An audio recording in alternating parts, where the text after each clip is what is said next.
love and friends and family. It's all about sharing a feast and cheers. It's always been happy cause the children are dear. It's all about peace every time of the year. If only I could see your face again, not behind the screen at the other end. If only we could party, kick back your boots, just let me. Wishing Christmas time we'd be together. It's all about the family. It's all about TNC. What? It's all about the family. Don't fret, don't sweat. You know what it is, cause you know and I know we'll be together again. We'll go together to be together. It's Christmas time once again, and you know how we'll begin. Spread love and receive blessings from above. If only I could see your face again, not behind the screen at the other end. If only we could party, kick back your boots, just let me. Wishing Christmas time we'd be together again. Wishing Christmas time we'll be together again.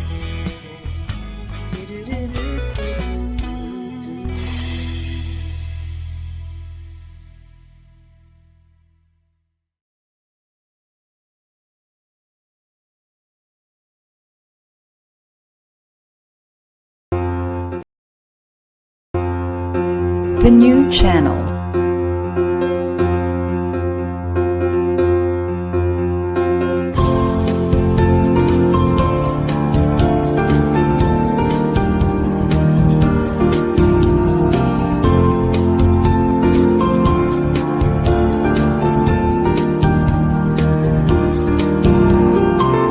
The new channel.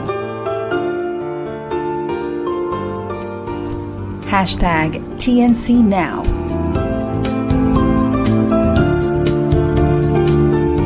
The views, opinions, and insights expressed in the following shows are those of the host, producers, guests, and viewers. They do not necessarily reflect the position of the channel. Viewer discretion is advised.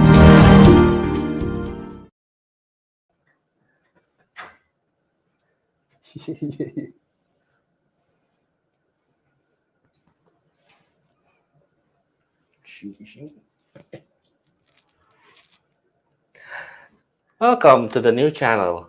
Our passion transforms a community that sees all things new. I'm Erwin. And I'm Carlo. We're streaming here at Taguig City, and you're watching the third episode of Shots Fired.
Hi! Kamusta? How was your Christmas, my friend? Okay naman, okay man. How's your Christmas? Nagka-reunion ba kayo? Or I had a very good excuse to not diet at all. And I'm ready to ruin any New Year's resolution that I will commit by the 31st. So, malapit na ang New Year. Ilang araw na lang ba? Tatlong araw. Tatlong araw. Wow. So, yun na nga, kagaya sinabi ko, Gagawa na naman tayo ng mga New Year's resolution na So hindi nyo susundan. pero ano, it target pa rin 'yon. Target pa rin 'yun sa mga tao. Gusto gawin pa rin New Year's resolution nila. So, ano yung New Year's resolution nyo? Pero syempre, dapat totohanan nyo. Ilagay nyo na lang sa comments section, tignan natin. Then, after a month, tignan natin kung nasundan natin lahat ng mga yan.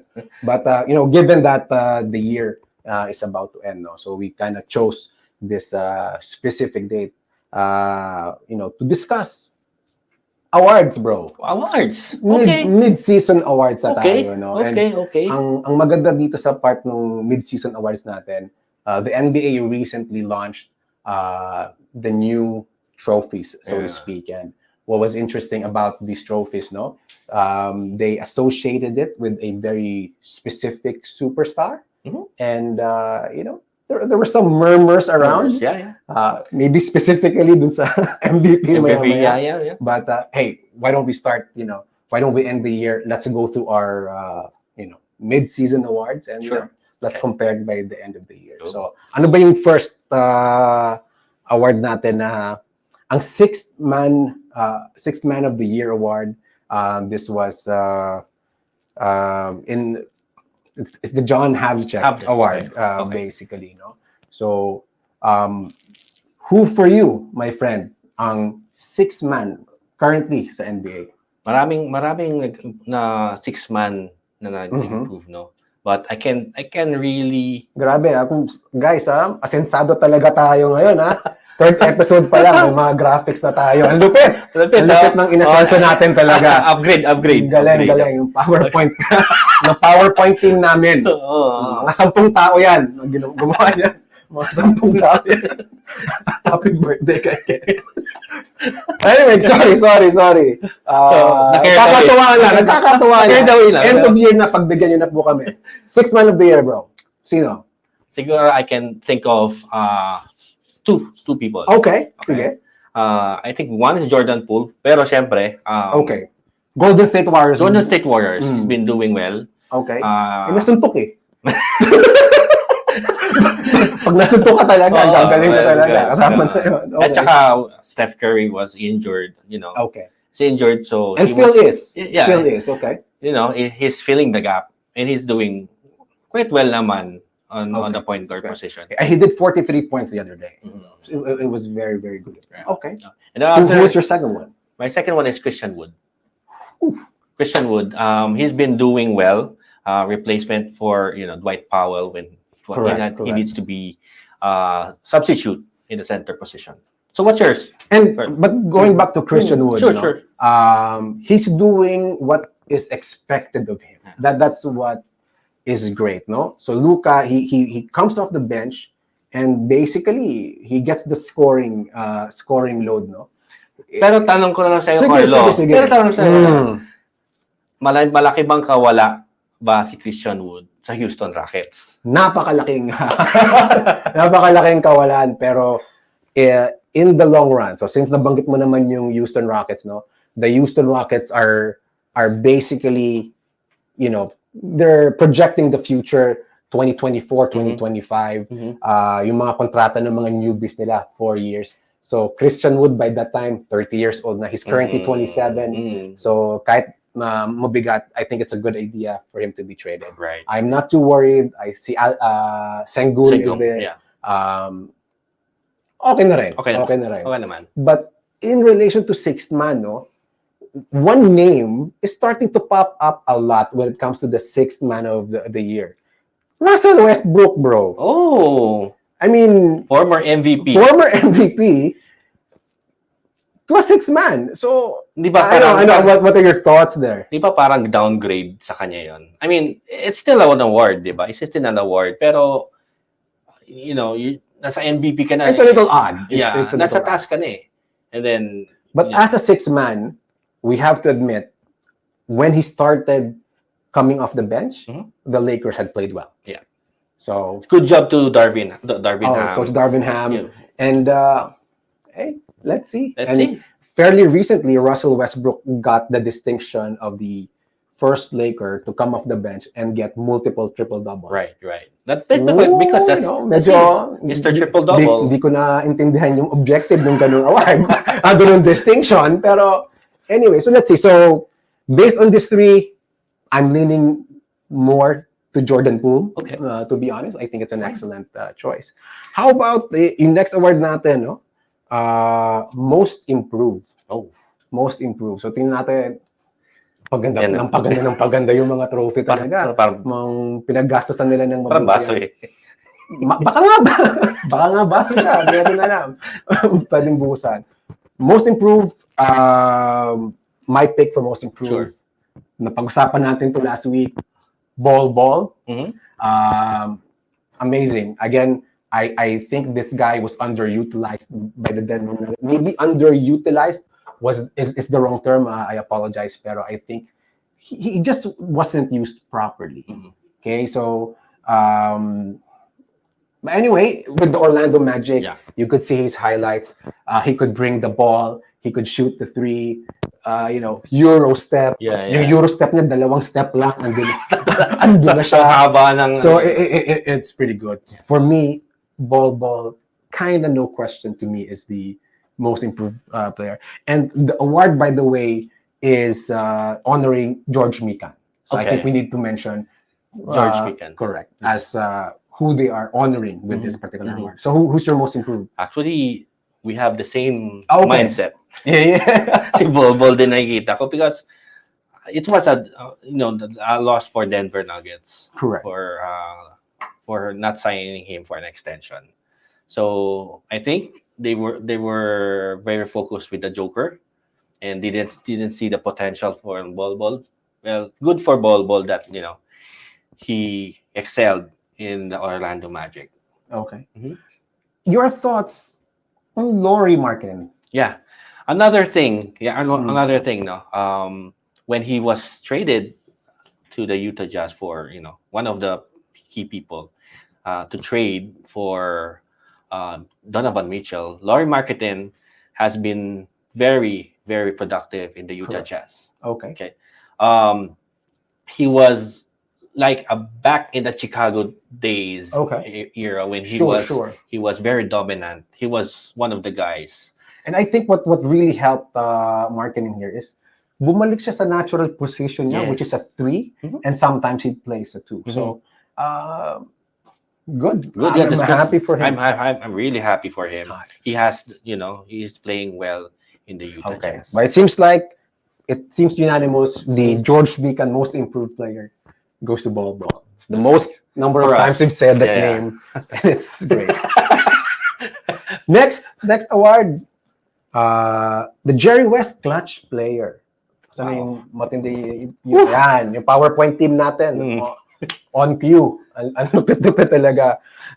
Clutch player. It's a new award. Yeah.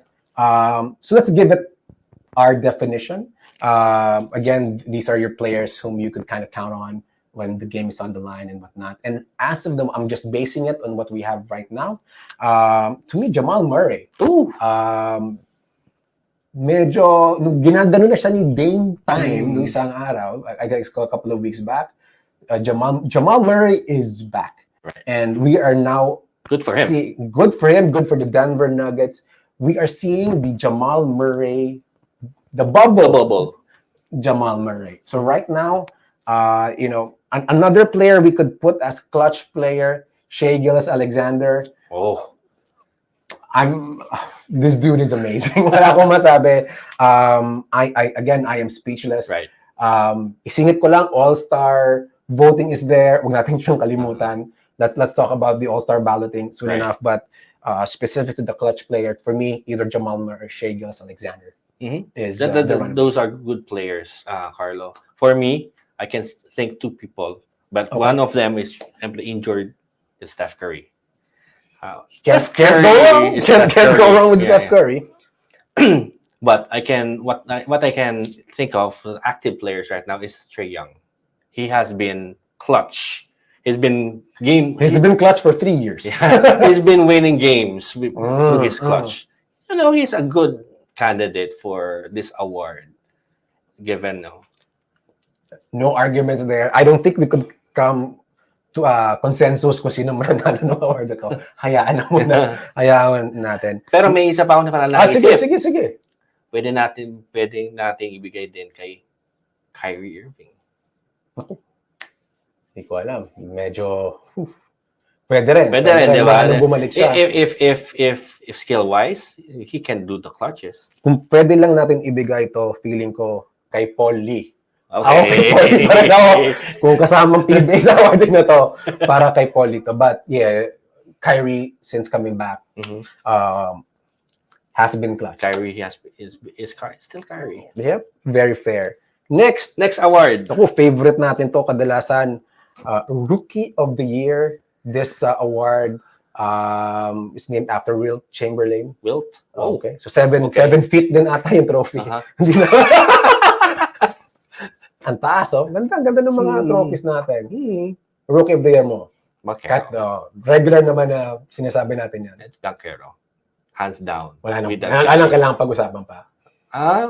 Meron na. Kailangan pag-usapan si Jaden Ivey. Okay.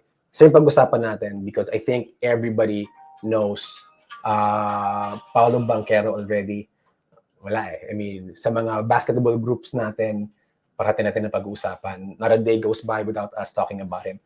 But Jaden Ivey, I guess, is running for runner-up. Runner-up? Yeah. Runner-up na lang to kasi no question para sa amin that Paolo Banchero is the Rookie of the Year. Not unless if Banchero got injured. Which napaka-negative mo naman. Well, diba? Parang hopefully he won't be injured. Mukha naman siyang matibay, mukha naman siyang hindi marupok. So, I hope so. I think he is the right person. To me, you're right. Hands down, he has contributed the most. It changed. But I'm just really excited for Jaden Ivey and for the city of Detroit. Yes. Good. Next. Gusto ko tong award na to kasi it was named after one of my favorites. Yes! Hakeem the Dream. Defensive Player of the Year. So, tama naman. Para sa akin, tama. Si Hakeem yung, kay Hakeem ipinangalan yung trophy na to. So, my friend, who do you think is the Defensive Player of the Year as of this moment? Pwede din si Miles Turner. He's been defensive. He's been active. For the Pacers, yeah. Wow. And a lot of what I like about Miles Turner, no, karamihan ng highlights niya, puro blocks. When we watched, top 10 plays or whatever, we usually get excited for dunks, fancy plays. Siya, puro dunk. Yeah. Puro blocks. And funny thing for Miles Turner, guys. During the off season, he was unhappy with the Pacers. Masayang-masaya na ata siya. Kasi before, that's why the Pacers were ought to sign DeAndre Ayton during the off season. That's what they were trying to accomplish. As a backup, if they couldn't get Miles Turner to continue with them by next year. Okay, but things seem to have played out well. The Pacers are in the top 8, I think. Miles Turner has been there, and I think not to disclose, say negative things about others. Rudy Gobert hasn't been the same Rudy Gobert. Maybe lately he was because Kat is injured, pero Rudy Gobert is not playing the same way. He's doing okay, but Miles Turner is doing exponentially fine. Right. Nick Claxton, sorry, of the Brooklyn Nets. He's been blocking shots. There's one time I think he has 6 block shots. So congratulations kung nasa fantasy team nyo si ako. Good, but excellent. But I agree with you. As of the moment, I think Miles Turner is the Defensive Player of the Year. Yeah. Our favorite. So dito medyo nagkaroon ng konting murmurs. The MVP award is named after Michael Jordan, no? So is he the GOAT for you? Wag natin pag-usapan. Feeling ko pag-aawayan natin to at maraming magagalit sa akin. Okay. Pero yeah. But So Anyway, let's just discuss who your MVP as of the moment is. for me, it's Luka. Okay. He has been carrying the Mavs for 4 years na. for years. Mula nung dumating siya. Oh, and you know, you can't deny how good Luka is. Nakakataka lang, no? Kapag tumitira siya, it's a slow-mo, pero they cannot block it. It's a Lately, dumadagdag yung mga plays niya na dumadunk siya, no? Yeah, Pero feeling ko, hindi naman sa chamba, but it's not his game. I agree with you to some level. However, at this particular point, I think the MVP, I strongly believe that unless you're doing something exponentially special, Sure. The MVP should come from the best team. And the best team right now, or at least consistent, Okay. has been Sure. Boston and Jason Tatum is the MVP. You know, again, I acknowledge all of the Luka greatness, all of the Luka magic. However, Jason Tatum is on a mission right now. He reached the finals. I think this dude is hungry. There are so many players na claiming Mamba mentality. Right. Parating, you know, Mamba mentality, may Mamba. Kobe. You know, you know, giving tribute, honoring Kobe Bryant and whatever. Pero para sa akin, si Jason Tatum lang yung may karapatan. Right. Not only is he showing Kobe likeness, and he's leading by example. So Very interesting. Just like Kobe went to the Celtics. You may say that, but you know, again, let's not make a decision right now. Okay. I think we make very, very, very good points here. Do you think if without Jason Tatum in the Celtics, they can still be the top? Can they be the top team? No. Can they reach the playoff? Yes. Okay. System-wise, I think they're doing well, pero medyo natatalo sila ng konti without Jason Tatum. So Right. But they're still in the they will be in the thick of things, but if wala siya, literally wala siya for the whole season, I'm not too optimistic that they're gonna go. You could give the Eastern Conference to the Milwaukee Bucks if he's gone. Yun doon naman tayo magkakaiba sa dun sa Mavs. If you take out Luka, wala na. Wala naman talaga. Wala na. I challenge you to name 5 players from the Dallas Mavericks that is not named Luka. Wag mo na, mahihirapan ka, mapapaisip ka ng sobrang tindi. And yung mga awards natin, no, hindi kasama sa mga awards natin, Coach of the Year or Executive of the Year. Just in a Coach of the Year standpoint, who do you think is Coach of the Year? Red Auerbach. Correct. Red Auerbach. Okay. The Boston Celtics. He has been winning. He won multiple with Bill Russell. Right? Fair enough. Good. I mean, again, interesting choices that we have here. Balikan natin to around April. At that point, medyo alam natin kung sino na nanalo at that particular point. No? So that being said, no, among the things that we mentioned the MVP, and I would like to acknowledge now in our fantasy portion, no, you know, again, something that I am crazy about. I like to introduce our freak. We could say freak of the month, freak of the week. Sobrang tindi to. The Joker. Nikola Jokic. Sana yun?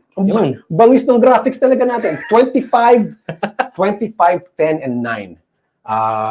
So, kung nagsisimula pa lang kayo mag-fantasy, no? Ay part ng sinabi ko a couple of weeks back. Kung pipili ka ng isang fantasy player, kailangan nyo ng fantasy player who could fill out the stat sheet. And this is among the dudes who could do it regularly. Right. So I know you have your Giannis, you have potentially your Harden, your Luka, but Jokic is the best right now. So even more specific, though, the craziest stat for the month of December for Jokic, he had a game wherein he had 13 points, 13 rebounds, 13 assists, 2 steals. Dude, hindi ko alam kung anong ginawa ng mga kakampi niya. Hindi ko alam kung anong ginawa ng mga kakampi niya.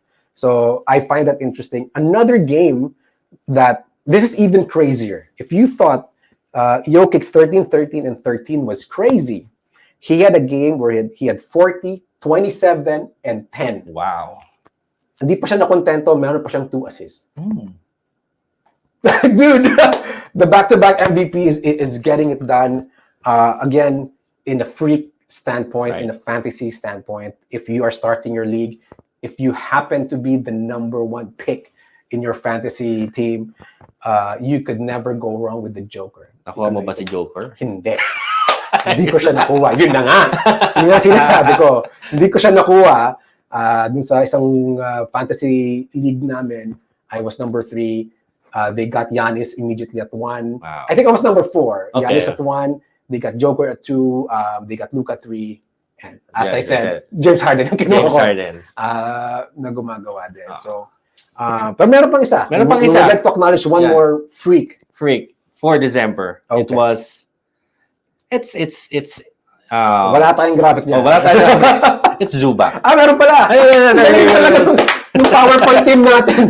Medyo mababa. Dito natin, baba natin yeah. ng konti yung presentation. Okay. 10, 10, and 10 and 1. 1 block. Not Not bad. bad, not bad. Pero there was one game that he was really Halimaw talaga. 30 points and 29 rebounds. 1 rebound shy for our record. Wow. If he Ganun din, anong ginawa ng mga kakampi niya? Ano Una, ang daming minintis ng kalaban. yun. For him to get that many rebounds. But Zubac, yeah, you're right. Maybe not your first pick in a fantasy standpoint, but he's definitely a good second rounder, good third rounder. Especially in the rebounds. If you wanted more rebounds, he's your guy. Wonderful. So, okay, mga freaks natin again, pagdating sa NBA fantasy, if you have questions, we'll show more, learn more about fantasy. I'm happy to answer any of your fantasy questions. If you want me to join your fantasy league, I'm happy to join. Wag muna may pera, ha? Pinapaalam ko sa asawa yan. But that being said, ng mga ibang mga leagues natin, one league that we are waiting for Ano yun? by April. What's that? Daming mga liga. natin. Siyempre, yung Fiba Worlds. Yun. Fiba Worlds na liga. And medyo nagkagulo tayo 2 weeks ago. Especially with the announcement of nalungkot yung iba kasi si Luka hindi dadating. Hindi darating si Luka. Pero maganda yung replacement. It's the US team. Palakpakan natin yung US team. US team. So, wow, imagine the US team. So, bago natin pag-usapan yung isa pang pag-usapan nun. US team in the Philippines. As in, US, hindi lang isang tao to, ha? The team. So, who do you think will compose this team, bro? LeBron, no joke. Maybe. Mangarap tayo ngayon. if you had full control over the US team that's coming over, sino-sino yung name me 5 players that you think is prerequisite. Right. Heavy words para 4 syllables. Para Okay. sige. Jason Tatum. Okay. Tatum. Okay. Solid, bro. Solid. And I think for the other guy, Devin Booker. Doon pa lang, parang talo na tayo. Parang talo ng gilas. Ano ba? Okay. I have 100%. Okay, so who else your 3, bro? I think for the center, I think we can get Miles Turner. Right? Sinong babantay niyan, par? Ewan ko. Okay. Wow, what a team. 2 more, bro. Two more. Wow. Yeah. DeMar DeRozan, I think. He can be, Wala tayong pag-asang manalo dyan. Sige, sino pa? Isa na lang. You got your 4 players. Who's your 5th player? point guard. Bahala ka, bro. Feeling ko naman kahit sino kunin mo. May Booker ka na eh. Yeah. May Tatum ka na. Okay. Tatum can play 2. Mhm. Actually, DeMar can play 2. Tatum at 3. Miles can play 5. Give me a power forward then. Power forward. Wow. Whew. Pare, isang oras na yung show natin. Bisa mo. Wala na. Wala ka nang maisip. Sige, okay lang. Pero yun na nga, very exciting USA team coming over. I think this USA team that is coming over, feeling ko mala-redeem team 3 yan eh. Do you think? Kasi they did not perform as well as the previous one. remember the time when we had the dream team a few years back, mga millennials, kung hindi nyo pa maalala yan. And then nagkaroon tayo ng redeem team kasi hindi sila nagpapanalo. We needed to improve. So nagkaroon, so I think this team will be a la redeem team as well. So I agree with you 100% with Book, the point guard. I agree with you 100% with Tatum. I will not be surprised if they're able to convince KD to be here. I won't be surprised if LeBron is convinced to be here. So that's your 4. I don't think they really need a super center or whatnot. I think Christian Wood would be the center here. Hindi na kailangan kailangan mamasa diba? Hindi kailangan. Pero more than the USA coming over, hindi dun tayo nagulat ng gusto. Nagulat tayo sa presyo ng ticket. Yung ikinamangha natin. So mga viewers natin. Yan. So ito yung presyo. So, explain mo, Carlo. Explain ko na. Sige. Explain ko na. Kasi mga tao, nagulat yung mga tao. Kalalala per game mga to. So, explain mo, Carlo. So, yung nakikita natin. So, basically, may 3 kategorya mga viewers natin. Yung ikinamangha natin, yung Finals Ultimate Fan Pass. Ito yung 230,000.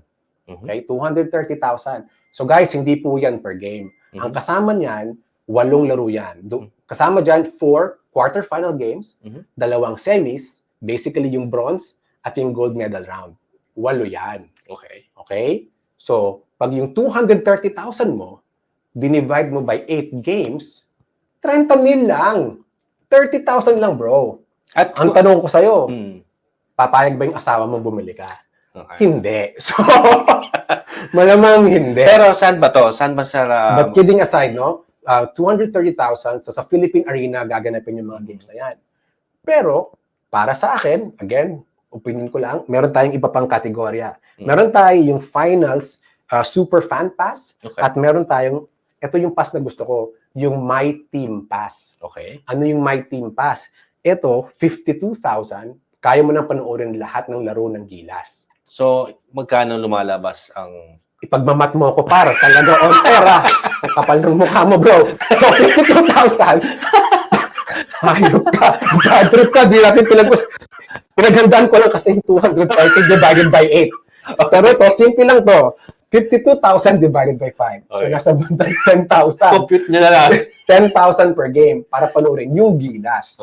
Okay? So, para sa akin, hindi na masama. Hindi na masama kung siyempre, susuporta, as much as I like to see the US team, siyempre, yung suporta ko muna Gilas. I won't be surprised if Jordan Clarkson will play. Worlds naman yan.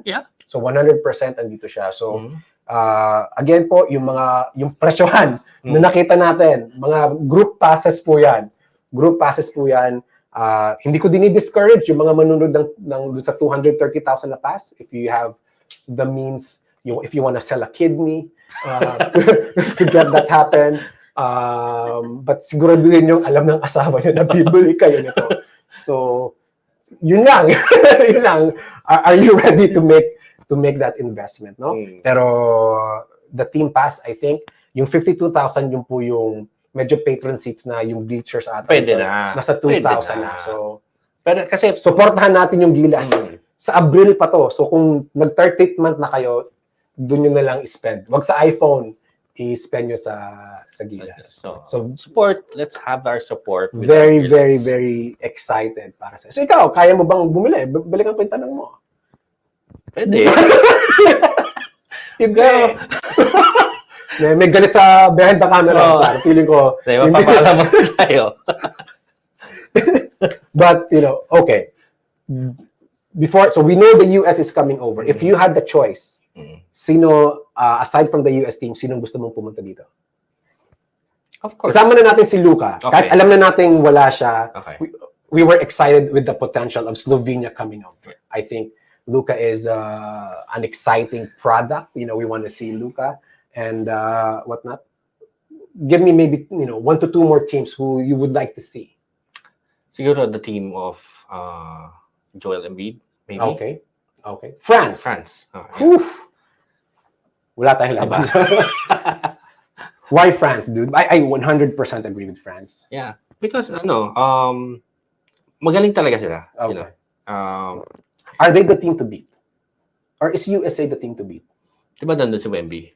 Andun si Wemby. So alam na natin, si Wemby andun, Embiid is there, Gobert is there. Dun- 3 bigs. So let's see. Solid. Excellent. Sa akin naman, again, 100% agree. Kung masusunod ako, Greece, gusto ko makita ang Greece. I'd like to see the Antetokounmpos Brothers. around here. Alam ko si Giannis ang parati natin pinag-uusapan, pero si Thanasis, medyo pumapalag na. Okay. Medyo pumapalag na siya. So he's starting to get his stride. He's starting to make a name for himself. So that's good. I'm very excited if they come over.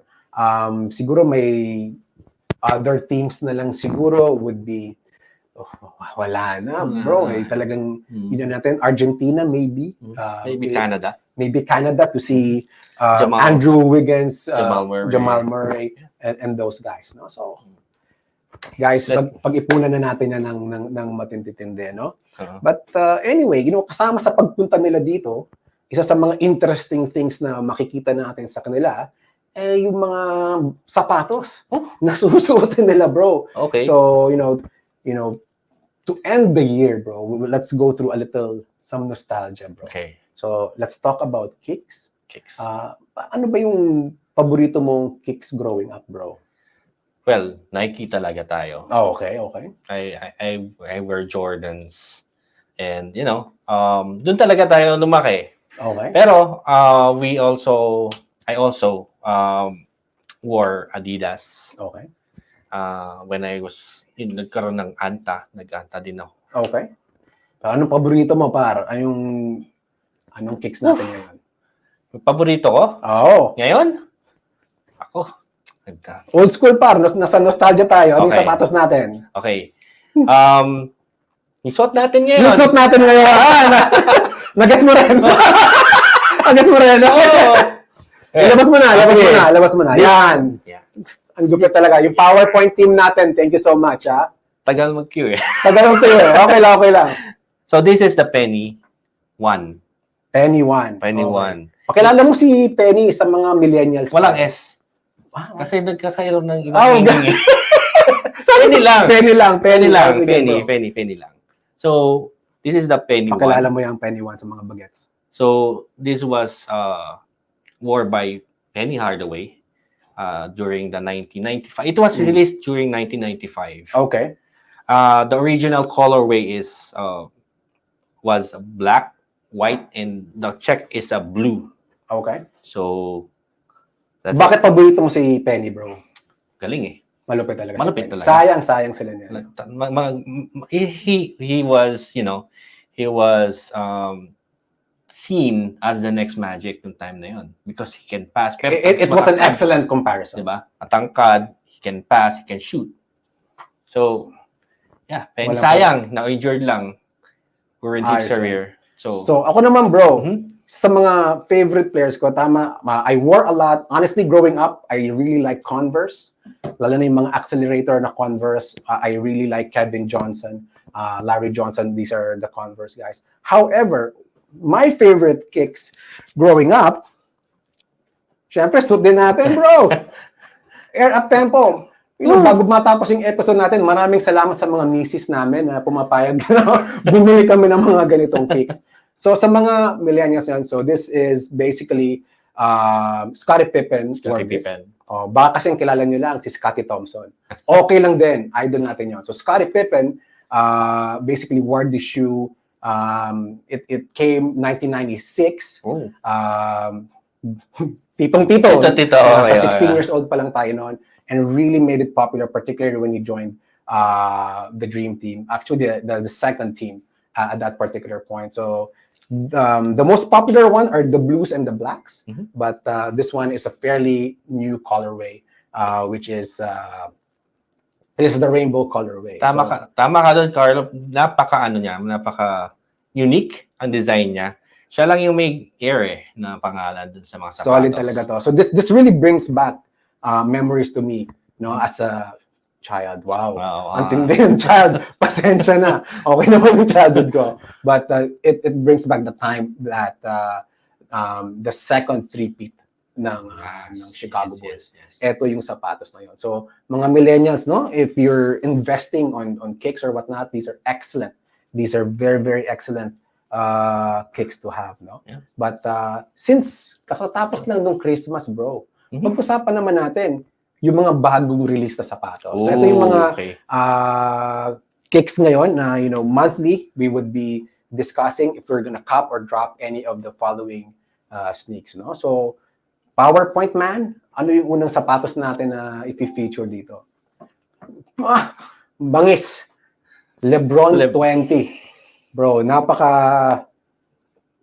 opinion ko dito, this is the best LeBron design. Okay. I think, I think it's the best because for some reason they kind of copied, I'm using it loosely, a lot of the Kobe shoes. It's really good. Tama ka doon, Carlo. Para siyang yung kay Kobe na snake-like na. Okay. It's like mababa, short, Okay. So, at saka it's simple but elegant. Okay. So, I've seen a lot of the colorways here. I'm not generally a black fan, but I really like the mismatch colorway. I really like the pink colorways, to be totally honest. So, papi, cop or drop? Bibilin ba natin yan? Cop. 100%. Solid. Okay. Wonderful. So, guys, maganda yan. Nakakuha na rin ako ng feedback sa ibang mga titos na bumili nito. Malambot daw sa payan. Right. Next shoe natin, please. Next shoe. Yan. Luka 1. Luka 1. Another Finally. colorway. Correct. Yung Your thoughts on this, bro? The original, the OG, yung white and blue. This is the Ganda. maganda siya. Maganda. Sobrang ganda. And then this, parang siya Jordan na, It is a Jordan brand. Yeah. So the Jordan, correct. the Jordan colorway of NJ mismo. I think what I like about this, well, first, what I like about what I guess the Jordan brand did, talagang they are very focused on brand recognition of the best player. I think sinukuan na kasi nila si Carmelo Anthony at this particular point. They were looking for their superstar. Yep. And I think Luka is the right person. I think he was contemplating between Nike and Jordan brand. This is excellent. Aside from this particular colorway, I really like University Red. Right. Solid yung University Red. I've napansin ko lang, mas maraming bagets, maraming millennials ang kumukuha nito as opposed to yung LeBron 20. I noticed that more titos are getting LeBron 20. Millennials, ito yung pinipili nila. Baka siguro dahil bago. Dahil bogi yung endorser. Kasama na rin yun. Kasama na. Mataas yung probability, Pero, yay or nay, are we copying or... Yeah. 100%. Solid. Isa to sa mga ipapakiusap ko sa asawa ko sa birthday ko na. 100%. Okay. Our third shoe, again, this was released December lang. Next would be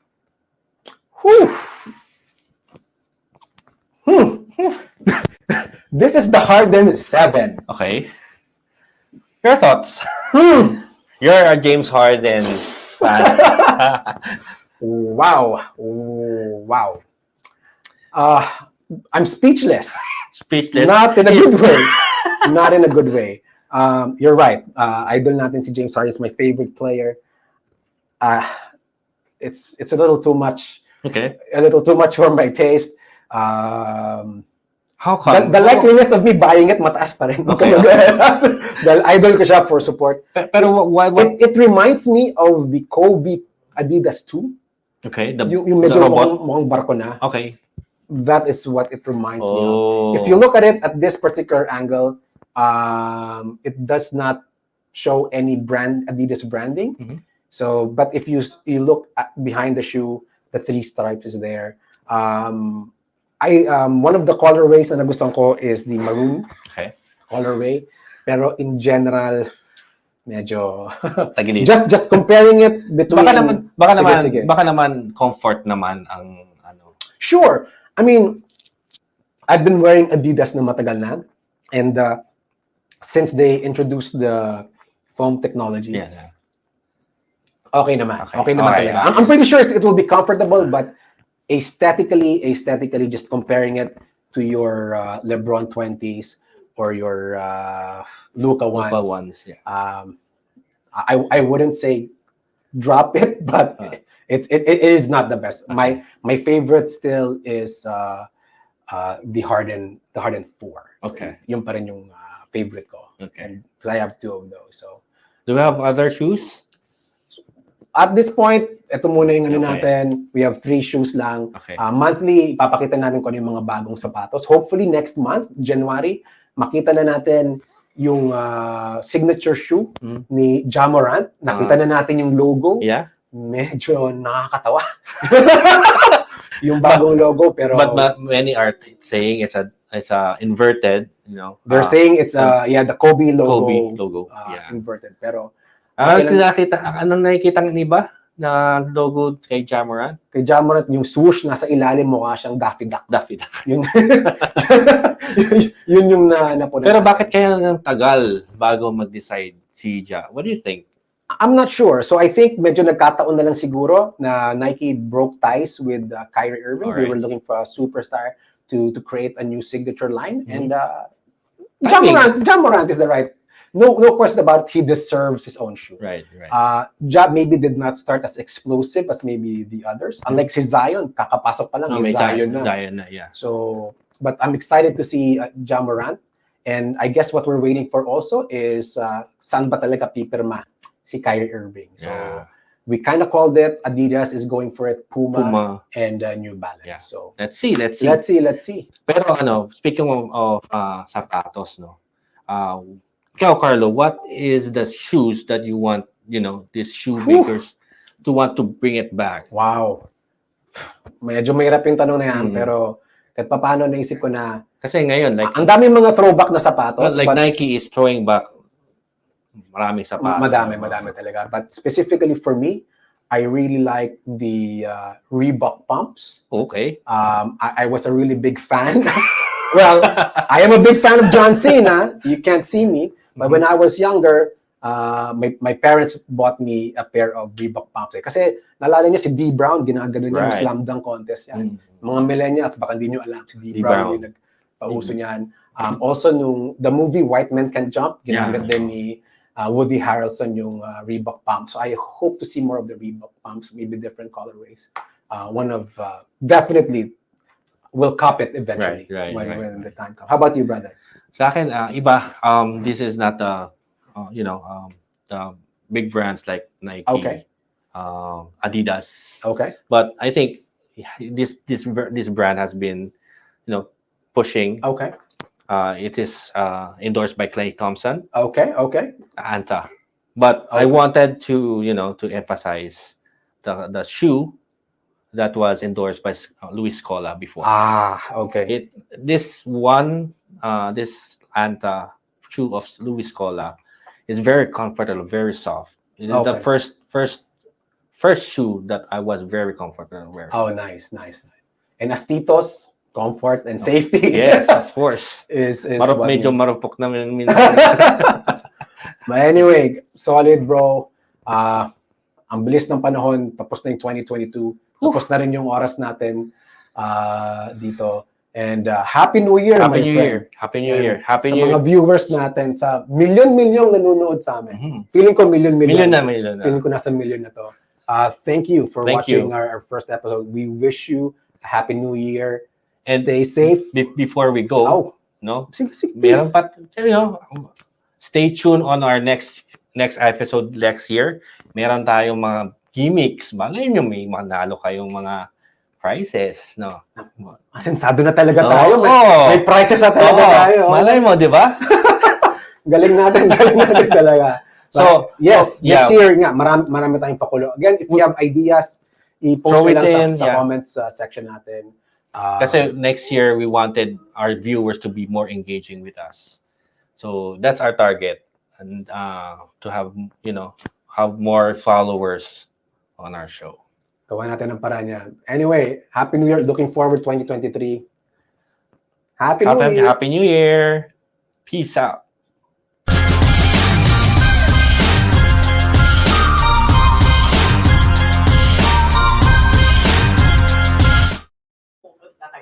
Okay.